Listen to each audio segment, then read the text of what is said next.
Hi everyone. As we consider various aspects of death and dying in this course, it's important that we take time to explore different kinds of death rituals. Every culture and religion has their own customs when it comes to accompanying, preparing, and finding a final resting place for their deceased loved ones. Most traditions throughout history have included definite and elaborate rituals for handling the bodies of the dead. Today, funeral practices combine physical and social death, making death an event rather than a process. We'll look at other cultures' practices and traditions later in the semester, but for this week, let's explore important elements of many funerals in American society. Religion provides a sense of meaning and structure during a time that is often overwhelming. When someone dies, religious rituals are an important way for people to express their feelings about dying and death, and also to demonstrate their relationship with God. For those who believe in some type of afterlife or next life, this is an important opportunity to mark the contributions and value of the person who lived. Religious rituals offer a more organized way to celebrate the life of the person, to remember them, and to cope with the emotions and social responsibilities that often accompany death. There are even special rituals that people can do before the person actually dies, and this helps bring a sense of peace and also preparation for the impending death. What kinds of death rituals can you think of? Maybe things that you've experienced in your own family or community, or possibly things you've heard about on television or online. Not everyone is religious, certainly, but it is important for us to note the specific role that religious rituals and traditions play in the dying process, as well as the tasks that follow death. Many different religions have specific traditions that are to be carried out when someone dies. There are lots of different examples, and I've listed just a few here for us. These may include Christian sacraments for those who are sick or dying, Jewish rituals of cleansing the body, the Islamic ritual of wailing, the Hindu practice of offering rice or flour to the dead person's spirit, and even the stylized lamentation, ritual weeping, shouting, and ceremonial fury of indigenous South Americans. We'll have an opportunity to explore more unique cultural beliefs and practices in coming weeks, but these demonstrate how there are not only unique differences, but also some commonalities in using rituals to honor the deceased and cope with the loss of life. What's interesting to note is that many rituals have their root in religious beliefs or practices, but they may be carried out by non-religious people. This is because these elements have become part of the larger culture. Similarly, we also have many religious rituals that developed over time from what were originally not related to religion at all. Here are some examples of today's funeral customs and how they stemmed from non-religious rituals. Mourners wore different clothing, mourning clothes, to disguise themselves from returning spirits. A dead person was covered with a sheet because the dead person's spirit was believed to escape through the mouth. Sometimes people would even cover the mouth and nose of someone who was dying, hoping to retain the spirits and delay their death. People would keep watch over the dead in hopes that life would return, which is where the source of the term wake came from. Candles were lit so that the fire would devour spirits. Bells were rung in medieval times to drive away evil spirits. Flowers were placed around a coffin in order to gain favor with the spirit of the dead person. And funeral music began as ancient chants to calm the spirits. So we can see that traditions have evolved over time and for various reasons, but it can be pretty fascinating to explore and learn more about these things, and it certainly doesn't always have to seem morbid or sad. Funerals play a big part in the process of living and dying, and it's important that we become better informed so that we can become more comfortable. As we think about funerals and the impact of these various elements of culture, we need to ask ourselves some important questions. What is the role of the funeral? In other words, what's the purpose of having a funeral? And who is it for? The person who died or the people they leave behind? Well, in all honesty, it really depends upon who you talk to. For many cultures, the funeral is used to help the deceased proceed into the afterlife. There may be specific prayers or other rituals that help their spirit or soul go to heaven, to be reincarnated into the next form of life, or to achieve some eternal peace. For others, the funeral is more of a ritual and celebration for the surviving family members and friends. Funerals are often used to support the bereaved, demonstrating their loss and providing a vehicle for loved ones to provide support to those who are grieving. It's also an opportunity for people to come together to remember the person who died, to share one another's company, and to appreciate all the person did while he or she was alive. For many people, probably including many of you, it may be a combination of both these things. It may be for the person who died as they proceed to an afterlife, and also for the family and friends who were left behind. It's important that we realize not all funerals are the same, nor do they all serve the exact same role or purpose, and that's okay. We don't want to be judgmental or find ourselves comparing funerals.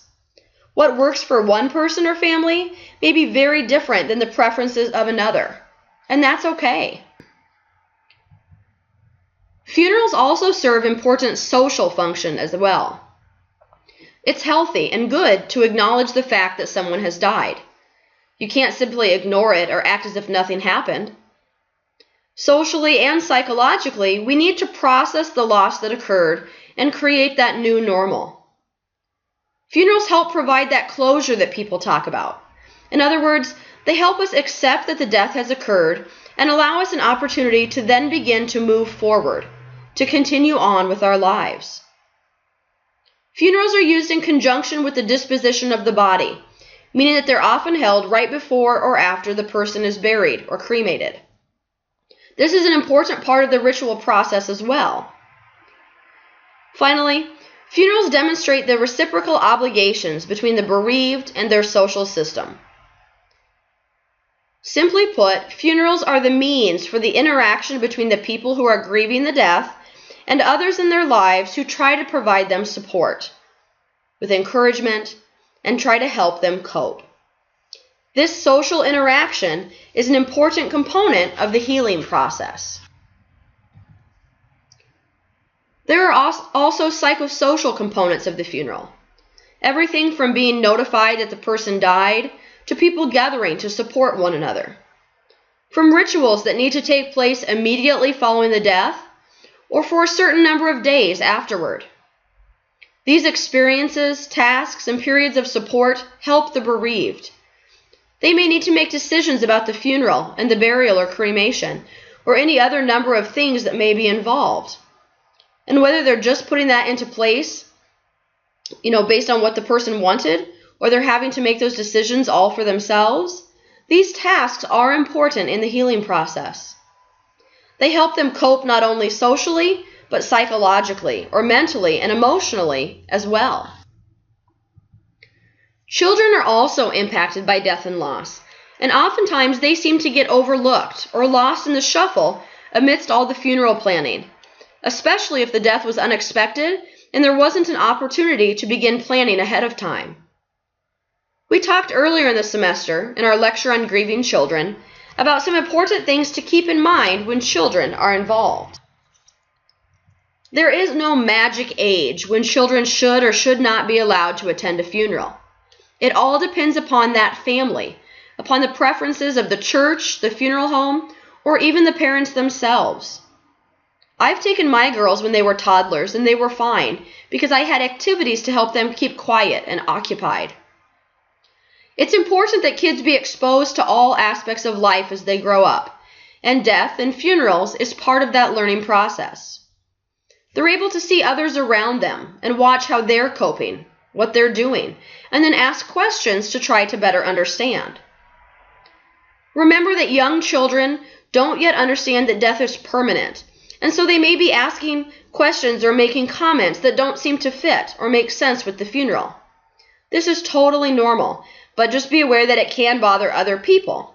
So be prepared to just explain to others that your kids are still young and they're still learning, but you wanted to include them as part of the family.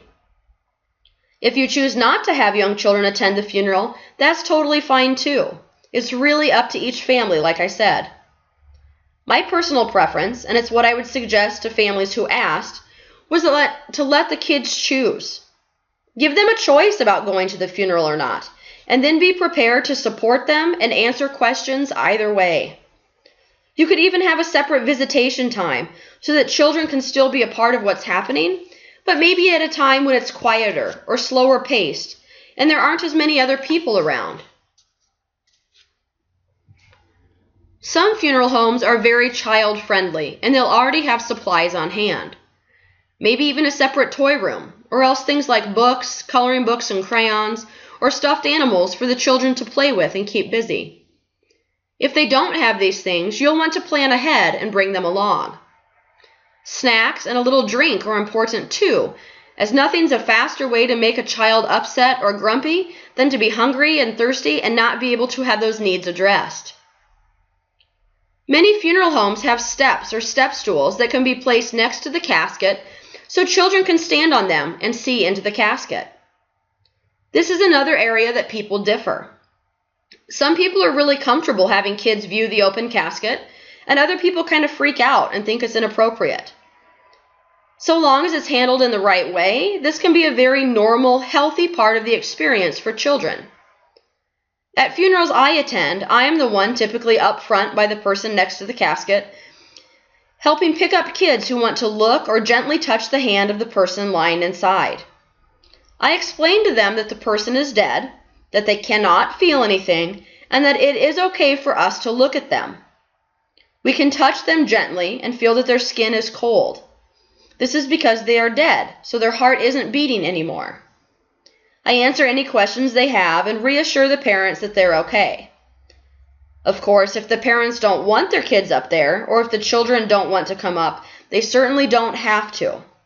But it is nice to have a designated person who's comfortable with that, so it's at least an option for those who are interested. Some funeral homes have a director who does this, but other times it often falls upon the family to decide and handle as the need arises. And don't forget, depending upon the family's preferences, if it's an open casket, the children may be able to place special items in it before the person is buried. This may include things like drawings, photos, special mementos, and so forth. This allows the kids to feel they're a part of things and to leave their loved one with something special from them before they're buried. It's important that you prepare the children ahead of time for what they are going to see and hear. You'll want to adjust your verbiage and details depending upon the age of the child, but the point is to let them know what to expect. They'll feed off your emotions, so if you're a wreck, chances are they will be too. Kids are pretty matter-of-fact and to the point, so they just want general explanations. They don't need tons of details if they're really young, but just some basic information so they feel prepared. Let them know that they'll see people they know and people they don't know. That some people might be crying or hugging and others will seem fine. Let them know that there may be some songs or special poems or readings, and if there will be pretty flowers or plants. Let them know what they'll wear and what will happen before, during, and after the funeral. Most importantly, if the deceased person was very close to you, you'll want to have an adult be the special helper assigned to your child or children during the funeral service. This should be someone they already know and are comfortable with, and who is not grieving as intensely as you are. This will be the person who can help the kids when you cannot. They can take them to the bathroom, pick up the colors that fall off the chair, get them their snack, answer questions, and so forth. This gives your kids a special point person and also takes a little pressure off of you so that you can be participating and attentive in the funeral service. Let the children be your guide. They'll let you know what they want, what they're confused about, and what they're thinking. Be open to listening and then trying to answer questions as best you can. Not every question even has an answer, and sometimes children are just looking to be reassured and to feel safe. Here's a reminder of some great resources when it comes to helping children understand death and funerals. Centering Corporation, here in Omaha, has some wonderful books, journals, coloring books, DVDs, and so forth. Some of my favorite I show you here. Thank You for Coming to Say Goodbye in the bottom right-hand color. There's also one called Explaining Funerals and Cremation to Young Children. They've even got cool coloring books like we see in the middle down here that help little kids process what's happening and talk about how they're feeling. Of course, they have resources for all ages, up through teens, adults, and older adults as well. There's also Teddy Bear Hollow, a children's grief center that has support groups and day camps and all different activities throughout the year. One other neat resource they've offered for about probably 8 or 10 years now is that all public library branches in Omaha and some even surrounding communities have what's called a first aid kit for grieving hearts. This is a bag from Teddy Bear Hollow that contains a number of resources such as books and activities for grieving youth or grieving teens. These are free. They can be checked out for use and then returned back to the library when finished. And as we talked about previously in a different lecture, it's okay to have kids play funeral. They learn through playing, and they cope through playing. So allow them to act things out, ask questions, and use those opportunities as teachable moments to help clarify things that may seem confusing. We've talked about what to do, so here are some things not to do. Don't force the child to attend the wake, visitation, or funeral. Sometimes they really don't want to go, so don't make them. Secondly, don't force them to touch or kiss the dead person's body. They can if they want to and if it's their idea, but don't make them feel like it's expected or obligated. This could be traumatizing if they're not ready for that. Some people never want to touch a dead body, even in their adulthood, so we certainly wouldn't want to force a child. Finally, if the family is hysterical and seems totally out of control, it might be best not to involve the children at that moment or in the midst of all that chaos. And if you do, then definitely be sure there's that separate person assigned to be their special helper so they don't get forgotten in all that's going on. So why is this important? Why would we want to consider involving children in the funeral process? Well, there are many reasons, most of which we've already talked about earlier in the semester. Remember, it's an opportunity to teach healthy grieving. They can be involved in honoring and remembering the person who died. They can memorialize them and share stories and pass special moments with others. Ultimately, they can learn to incorporate the deceased into the lives of the living. In other words, they will form a new relationship with the person who died, and they will continue to live their life. Opportunities for healthy grieving as a child pave the way for healthy grieving as a teen and as an adult. So these can be critical, powerful, and beautiful opportunities for children to learn, cope, and heal. Children are also intuitive, and I never cease to be amazed by their kind hearts and generous spirits. As this quote says, "Many children are intuitively sensitive to people close to them. A child who is in her heart can know when a parent or buddy needs a kind word, a hug, or some friendly conversation." Kids can be strong. Kids can be resilient, but we have to provide them with the support, information, and love to help them learn to be.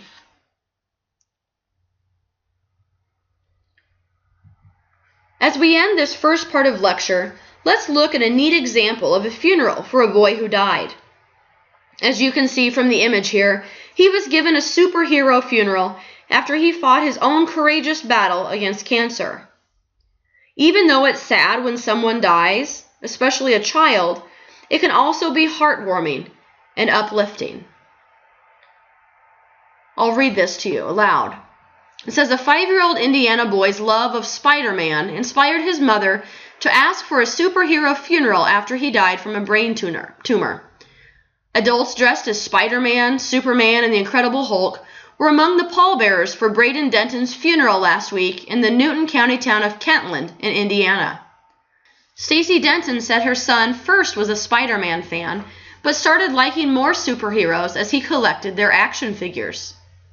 He was a huge Spider-Man fan, she told WLFI-TV. He had to quit just liking Spider-Man because he had all the toys, so really he liked every superhero. Corey Denton dressed as the character Thor for his nephew's funeral.